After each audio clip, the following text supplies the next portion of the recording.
Hey, I'm Mike Baccarell, and today we're going to take a look at a couple of Grant Green's lines from his solos on What Is This Thing Called Love that feature a good bit of rhythmic variety. Let's take a look.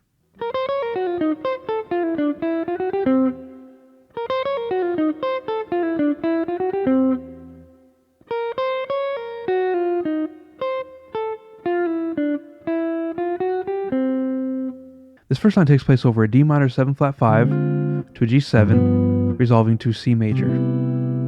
So he starts in the previous measure on the end of 4 with a B flat, C, A flat, B flat, G flat, F, E flat.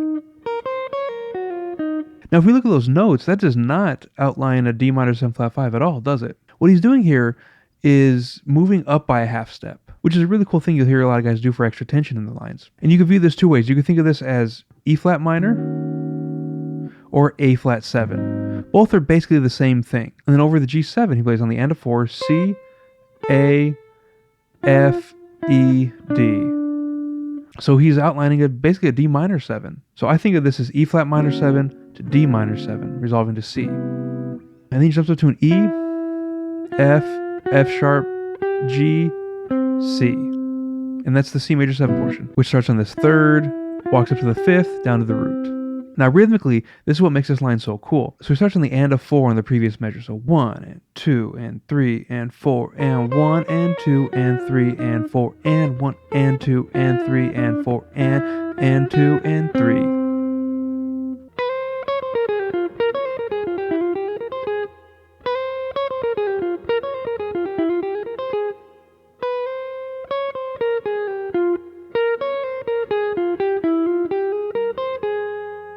The second line is a minor 2-5 going to F minor. So we have G minor 7 flat 5, C7 flat 9, going to F minor 7. And he starts by going B natural to C, and he slides up.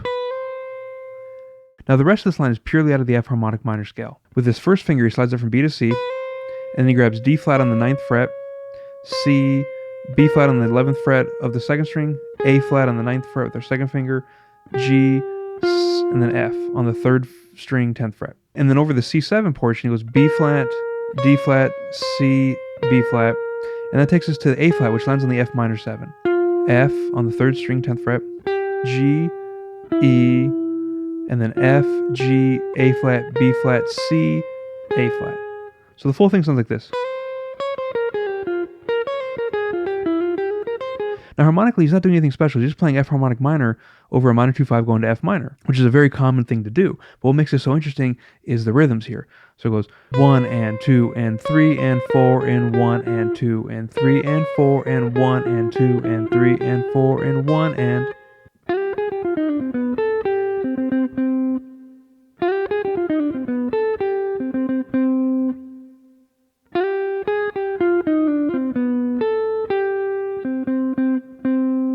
The third line is playing over D minor 7 flat 5, G7, back to C major 7. And so we start on beat 3 this time of the D minor 7 portion. So the first half note he's leaving alone. He's just letting it sit in.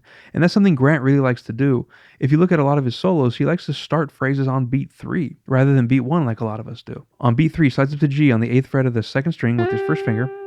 And then he just walks down a C harmonic minor scale. So it goes A flat, 9th fret on the 2nd string, and then G, F, E flat, D, C, B. And you notice that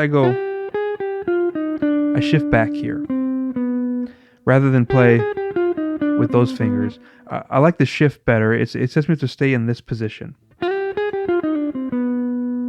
from the B, he jumps up to A natural on the 10th fret of the 2nd string, without using my 3rd finger there. And he goes G, and he jumps down to the 4th string 10th fret, the C, and plays that rhythm there.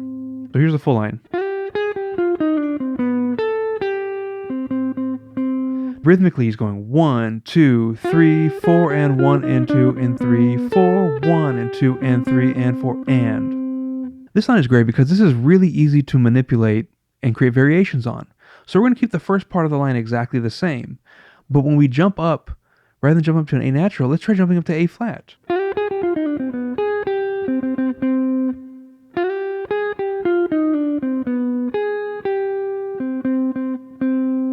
Which gives us a G7 flat 9 sound rather than the regular 9th. and I jump up with my third finger there because my second finger is already here on the B natural, so I jump up to the A flat with my third finger. You could do the rolling thing, but I don't do that as much. But if it works for you, go for it.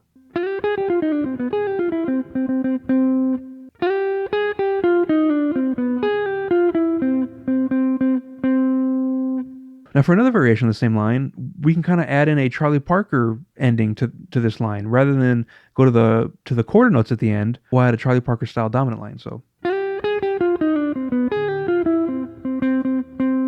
So same thing to here, to B, and then we jump to the A flat with my third finger, and then G natural, F, E, C, and then do that rhythmic thing at the end.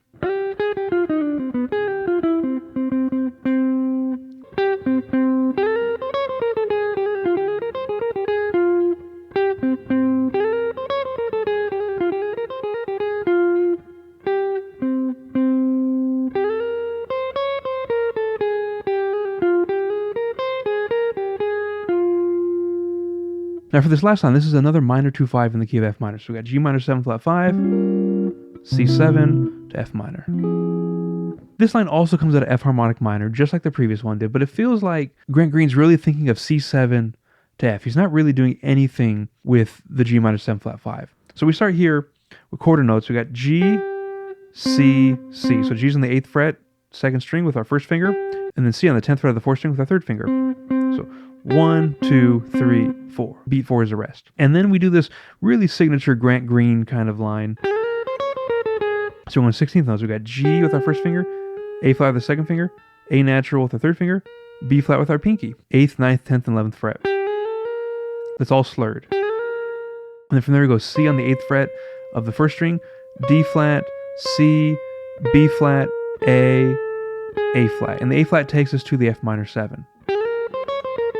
Now once we have the F minor, we have A flat, and then a triplet, G, A flat, G, and then we're going to go F on the 10th fret of the 3rd string, G, A flat, B, C on the first string, 8th fret, A flat on the 9th fret, 2nd string, B flat, G, A flat, and then F. That's where it ends. Now for the rhythms, we have 1, 2, 3, 4, 1 and a 2 and 3 and 4 and 1, 2 triplet, 3 and 4 and 1 and 2 and 3, 4. I always have a great time looking at Grant Green lines because they are so fun. They are so hip. He never does anything crazy harmonically. He doesn't need to. His rhythm is so killing that he can get away with any note choice and just make it sound great. And that's what I love about these lines is they really showcase his ability to vary his rhythms and keep it very interesting, even though the note choice is fairly typical. So I hope you enjoyed taking a look at this. One thing I've been doing is taking some of these rhythms and applying them to my own lines, just kind of editing, leaving notes out and playing his rhythms instead, and getting some really cool results. So play around with that and try that around. And of course, practice these in all 12 keys. So thanks for checking out the lesson. Keep practicing. I'll see you next time.